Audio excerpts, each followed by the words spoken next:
সুপ্রিয় শিক্ষার্থী বন্ধুরা, বিভিন্ন প্রতিযোগিতামূলক পরীক্ষায় বাংলা ভাষায় ব্যবহৃত বিদেশি শব্দ থেকে প্রশ্ন আসে।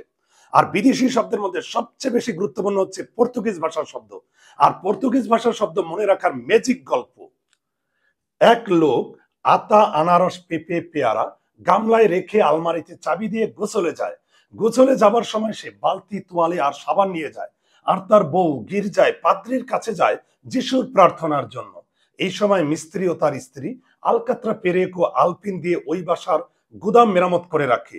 ওই লোক গোসল করে এসে বারান্দায় জানালার পাশে কেদারায় বসে আচার মার্কা পাউরুটি কাবাব দিয়ে খাচ্ছিল আর বেহালা বাজাচ্ছিল। হঠাৎ বোমার আঘাতে সে বোবা হয়ে গেল। তো গুরুত্বপূর্ণ পর্তুগিজ শব্দগুলো আমি চিহ্নিত করে দিয়েছি।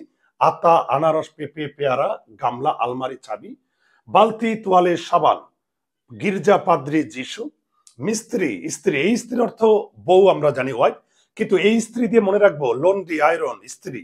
আলকাতরা পেরেক আলপিন গুদাম মেরামত, বারান্দা জানালা কেদারা আচার মার্কা পাউরুটি কাবাব, বেহালা বোমা।